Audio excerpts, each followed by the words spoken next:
आप सभी लोगों का मेरे वाईटी चैनल मिशन कोशिश पर हार्दिक अभिनंदन और बहुत बहुत स्वागत है। प्यारे बच्चों, वीडियो में जो आप वर्कशीट देख रहे होंगे, ये वर्कशीट है क्लास 8 सब्जेक्ट मैथ्स और वर्कशीट नंबर 6 माह अगस्त के लिए। प्यारे बच्चों, वीडियो को शुरू से अंत तक आप अवश्य देखिए। चलते हैं वर्कशीट पे। आज है घातांकों के नियम। पिछली वीडियो में मैं इन नियमों के बारे में बता चुका हूं और कुछ एग्जाम्पल के माध्यम से मैं इन नियमों को बता चुका हूं। एक बार पुनः आपके लिए नए सिरे से शुरू करते हैं। पहला नियम घातांक का, एक ही आधार वाली घातों का गुणन। यदि दो समान आधार वाली संख्या आपस में गुणा हो रही है तो उनके घातें आपस में जुड़ जाती है। भाई मिटाते हैं। यहाँ पे देखिए दे रखा है a की घात m गुणा a की घात n। m का मतलब कितनी भी बार हो सकता हो, है ना। कोई सीमा नहीं है, 2 बार, 4 बार, 6 बार, 8 बार, ये उस पे सवाल पे डिपेंड करेगा। इसी तरह n बार का मतलब होता है, मतलब घात कितनी भी हो सकती है, 2, 4, 6, 8, कितनी भी 12, तो ये है n का मतलब। चलते हैं एक एग्जाम्पल के द्वारा समझते हैं इसे। समान आधार, जैसे 2 की घात 3 गुणा 2 की घात लिखा मैंने 5।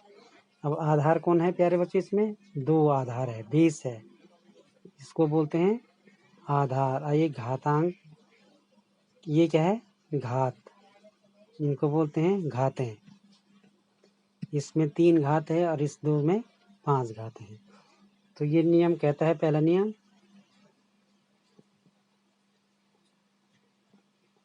a की घात n, तो a की घात m प्लस n, घातें आपस में जुड़ जाएंगी। भाई घातें आपस में क्या हो जाएंगी, जुड़ जाएंगे।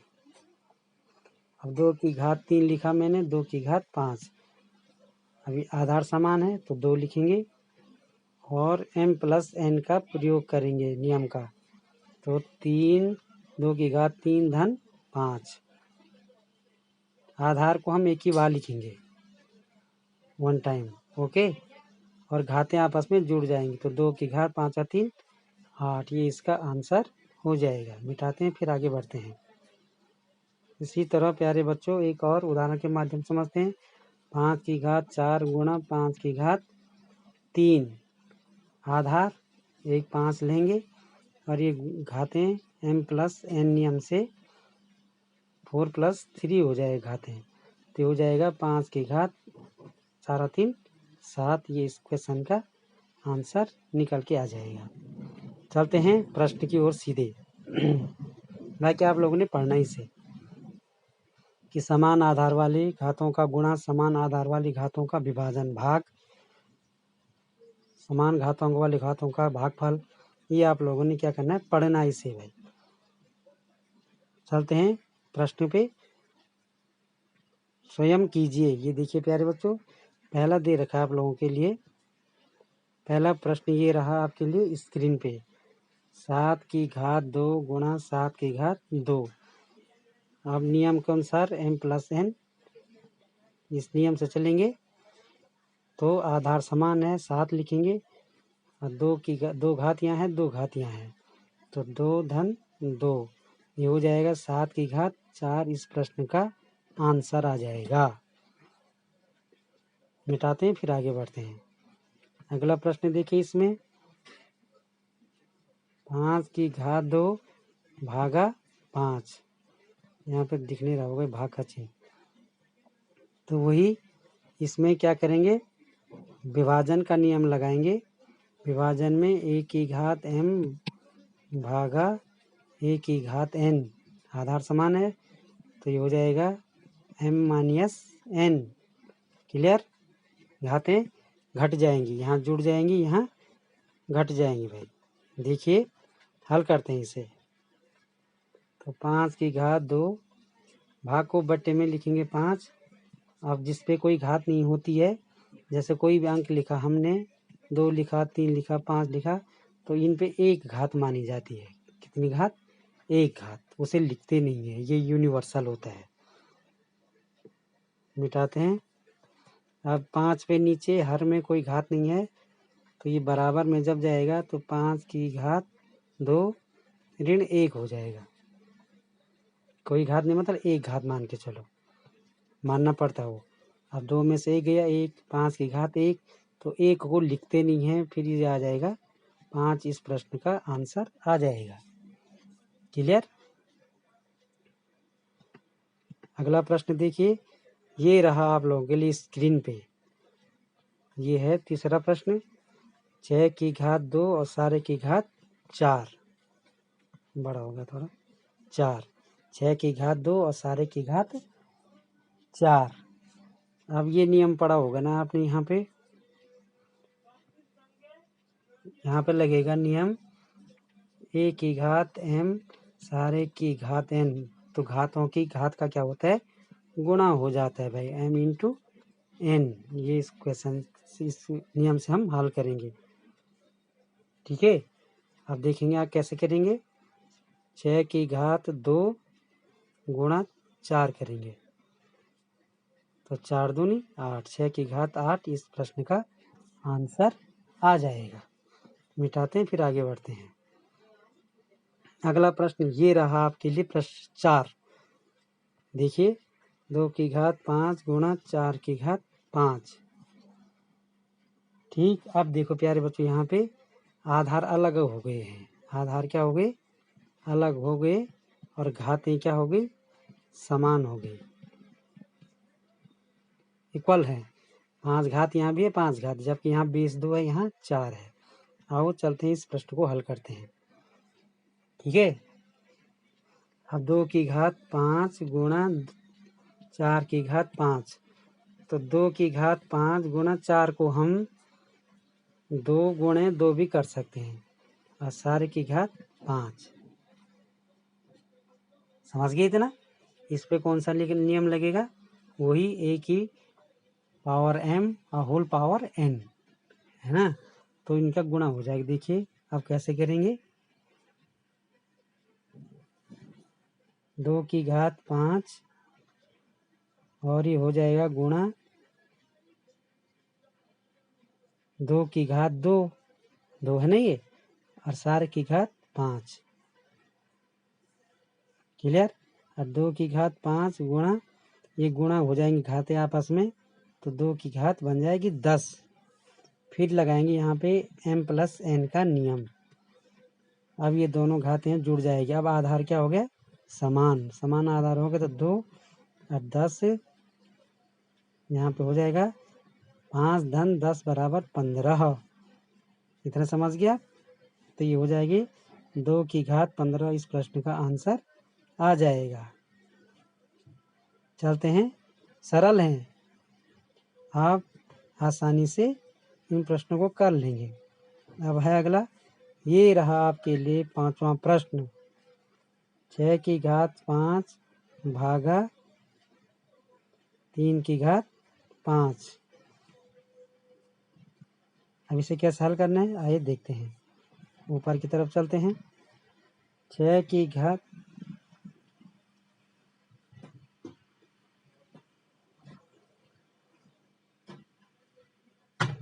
6 की घात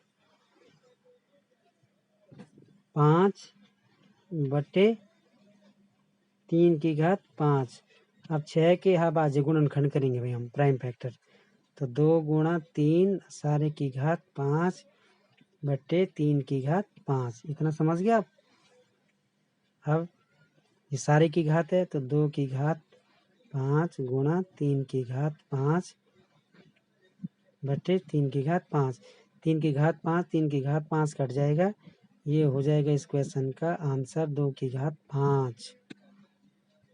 ठीक, आशा करता हूँ आप इन्हें अच्छे से समझ पा रहे होंगे।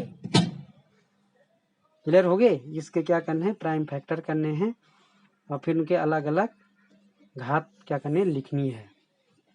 मिटाते हैं, फिर चलते हैं अगले प्रश्न की ओर। अगला प्रश्न ये रहा आपके लिए स्क्रीन पे। यहाँ पे थोड़ा मिस्टेक हो गया शायद, क्योंकि 11 की घात 2 का यहाँ पे कहीं से भी नहीं बैठ रहा मीज़ान, इसलिए ये होगा प्यारे बच्चों, ये होगा 11 की घात 0, क्योंकि यहाँ पे कुछ दे रखा है हिंट में।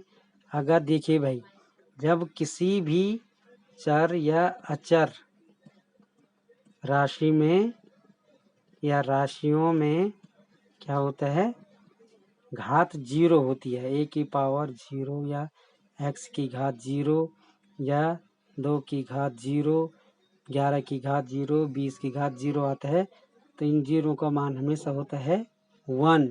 क्या लिखेंगे? 1। क्लियर हो गया? जब कभी भी किसी चर या अचर राशि पे क्या होता है, शून्य घात होती है, तो घातांक के नियम के अनुसार उसका मान कितना होता है? 1 होता है भाई। मिटाते हैं, फिर आगे बढ़ते हैं। तो यहाँ पे हम लिखेंगे 11 की घात 0, तो 11 की घात 0 का मान होगा 1। ये प्रश्न का आंसर हो जाएगा। मिटाते हैं, फिर आगे बढ़ते हैं। प्यारे बच्चों, इतना आप समझ गए होंगे। अब चलते हैं अगले पड़ाव पे। बड़ी संख्याओं का मानक रूप। किसी भी संख्या को 1 और 10 के बीच की दशमलव संख्या और 10 की घात के किसी भी संख्या 10 की घात के गुणनफल के रूप में उसका मानक रूप कहते हैं। आप लोग देखिए इस एग्जाम्पल को, ठीक है ना। ये कोई एग्जाम्पल दे रखा है यहाँ पे, देखिए आप लोग। इकाई, दाई, सैकड़ा, हजार, 10,000, लाख, 10 लाख, करोड़, 6 करोड़ 48 लाख 32 हजार। ठीक है ना। अब इस पे क्या लगाना है हमको? मानक रूप में। मानक रूप का नियम है भाई, इसमें हम क्या करते हैं, इन संख्याओं में दशमलव से पहले, है ना, जब कोई संख्या जैसे 2, 3, 4, 5, 8, 9, 7, 6 दे रखा है, तो हम यहाँ से बाईं ओर चलते हैं। ठीक, ध्यान देने वाली बात है यहाँ पे कि मानक रूप कैसे निकालना है। दाहिने से हम कहाँ चलते हैं? बाईं ओर। और एक अशून्य अंक, मतलब 1 से और 9 के बीच जो भी अंक होगा, 10 नहीं आएगा, 1 से और 9 के बीच जो भी पहला अंक होगा इकाई बाएं हाथ पे, उस पे हम उसके बाद दशमलव लगाएंगे। जैसे यहाँ पे बाईं ओर पहला अंक है 2, तो 2 के बाद हम क्या लगाएंगे? दशमलव। और इन सारी संख्या जितनी होगी अंक, इनको गिन के हम 10 की घात पे लगाते हैं। अब देखिए यहाँ पे 2 को एडिटिव रहने देंगे, और उसके बाद हम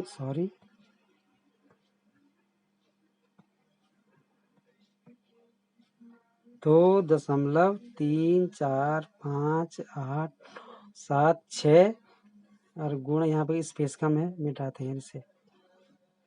जैसे मैं लिखा 2, 3, 4, 5, 8, 7, 6, 9। अब मैंने क्या कहा? दाएं से बाईं ओर, और पहले अशून्य अंक 1 से 9 तक के बीच भी कोई अंक दिया होगा संख्या में, उस पे हम बाईं ओर क्या लगाते हैं? दशमलव लगाते हैं। उसके बाद इस पूरी अंकों को हम उतार देते हैं, 3, 4, 5, 8, 7, 6, 9।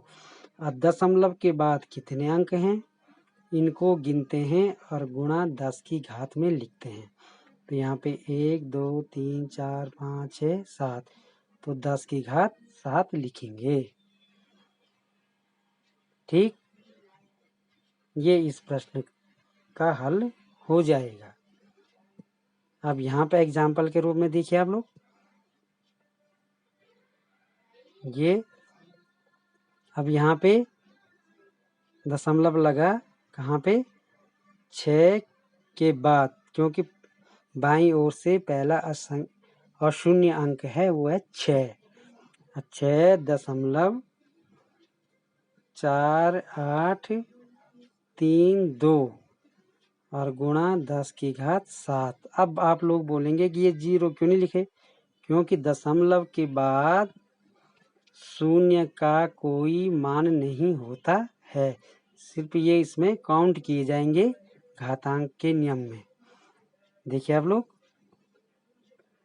अब ये लिखा हमने 4.832।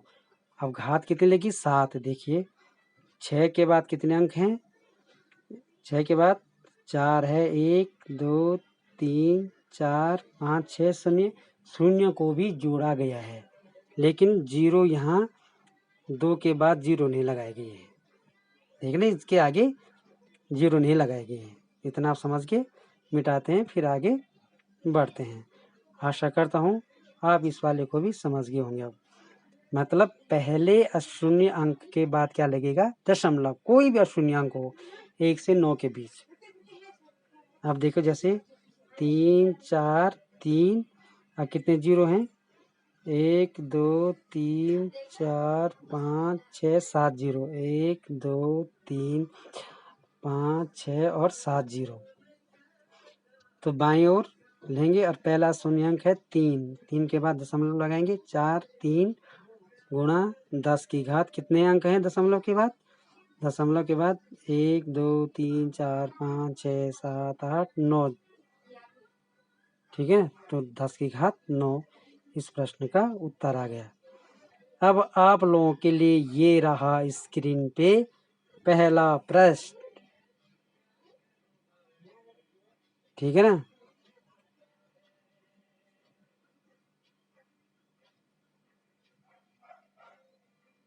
कौन से, मानक रूप में, ये वाले।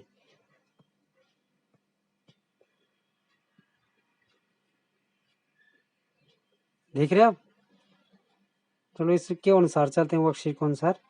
इसमें ये तो मानक रूप हो गया। अब ये देखिए भाई, आप लोगों के लिए फिर और दे रखा है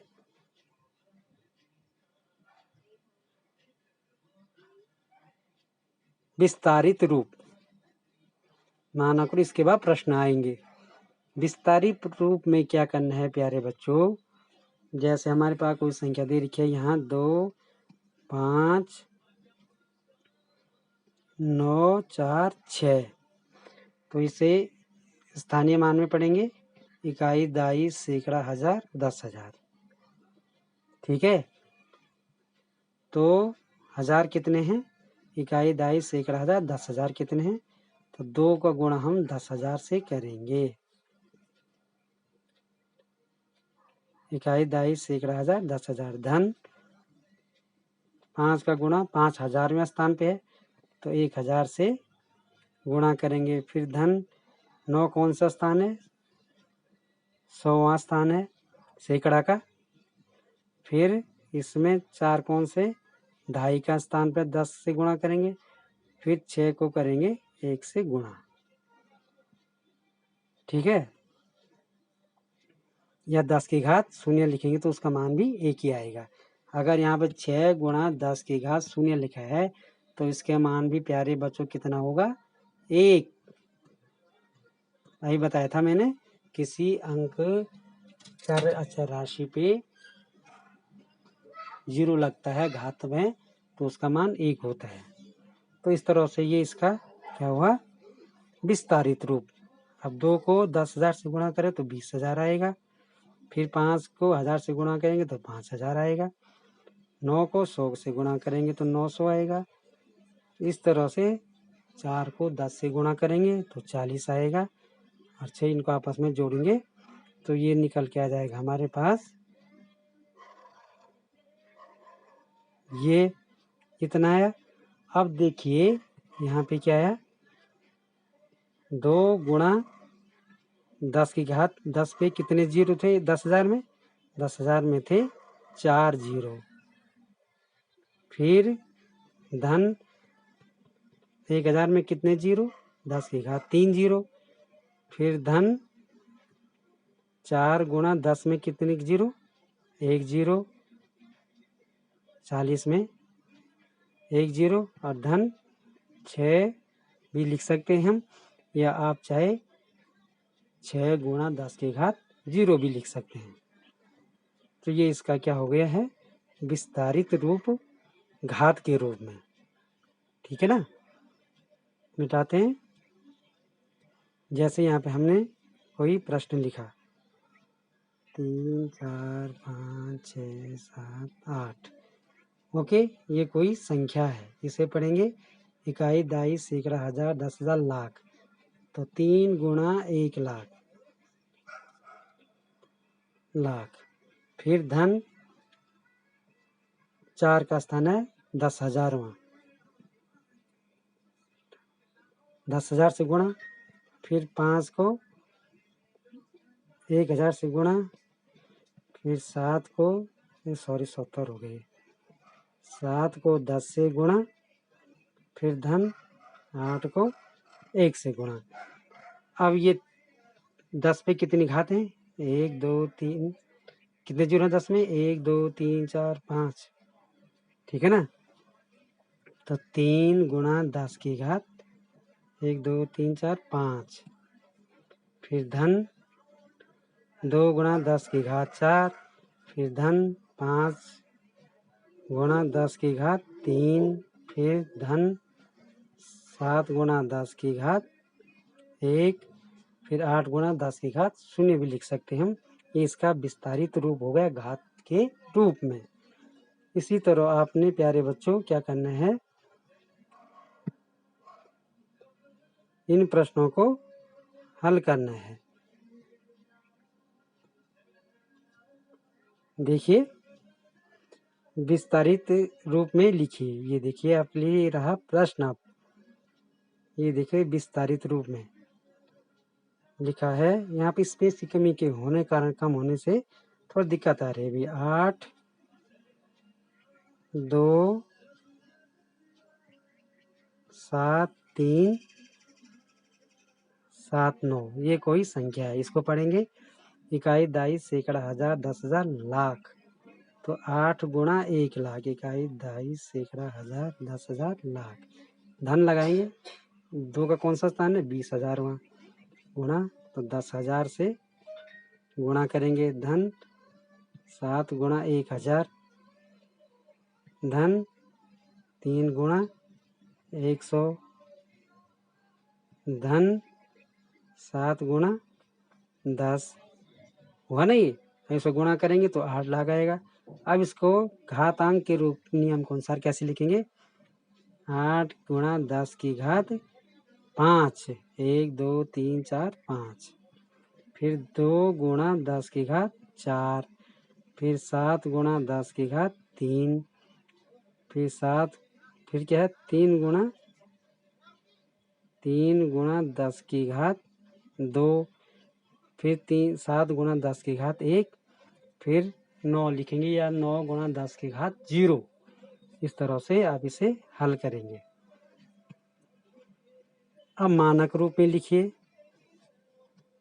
देखिए प्यारे बच्चों, मानक रूप में लिखिए। मानक रूप अभी यहाँ पे हमने मानक रूप में निकाला है दशमलव के रूप में, और शून्य बाईं ओर से पहला, उसके बाद दशमलव लगाना है।